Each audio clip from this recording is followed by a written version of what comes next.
You're very lucky tonight because we have to rush, unfortunately. We've got another event in Toronto. So you're very lucky. You don't get the long speech tonight. You get the really, really short speech. And what I want to say, though, is a huge thank you. Thank you for everybody who's here. You have no idea of how honored and humbled I am. Look, I am a poor farm boy from Appahock, New Brunswick.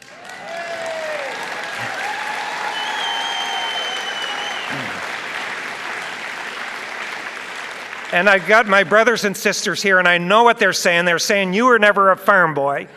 We did all the work. Well, to heck with you. I'm claiming I was a poor farm boy from Appahock, New Brunswick. And to be here tonight with a president like our President Sean Riley and our president like President Bill Clinton, and all of you in the room have been so generous of your time, it's mind-blowing. It's humbling, it's honoring, and I'm telling you on behalf of all of my family that we're just blown away by your generosity, so thank you for that. I want to say a particular thanks to the people who inspired this. It wasn't me. I wish I could take credit for it, but my wonderful friends John Bragg and Purdy Crawford, who was here, and Wallace McCain were all the people who originally inspired this whole idea. And very quickly infected Dr. Sean Riley. And Dr. Sean Riley, and I can say this in the presence of presidents and chancellors for whom I have enormous admiration, but is widely respected across this country as one of the best university presidents Canada has ever produced.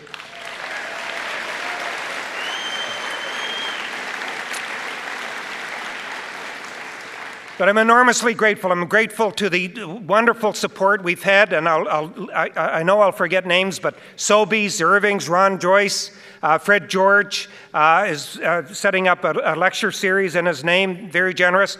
The banks in Toronto, oil companies in Alberta, people like Joe Shannon, Cape Breton, Guy Savard, and the Desmarais in Quebec, Francis Maguire Major Drilling in Moncton, Aldea Landry, and so many other names and wonderful people and friends who have been so generous with respect to this project. And I want to thank everybody who has believed in what is being constructed here, because my belief is that what we have here is a force multiplier, a center which is small by world standards, but stands the opportunity to be a mighty influence on our region and our country in terms of the kind of leadership offerings that we can have.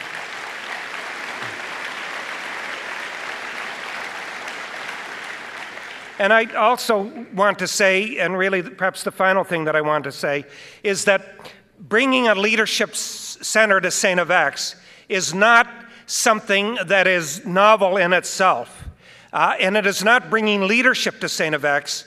What it is doing is bringing additional resources to the already established leadership skills of this university.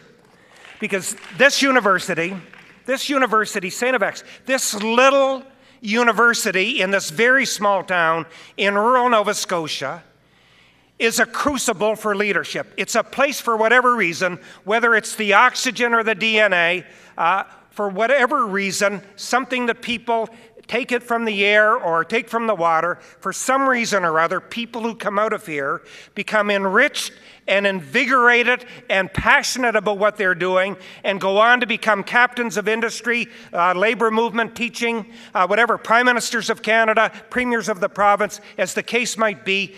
This is an institution that punches above its weight and produces world-class leaders, and we are so proud, all of us that are associated with this university of ours, St. Francis Xavier. Thank you very much.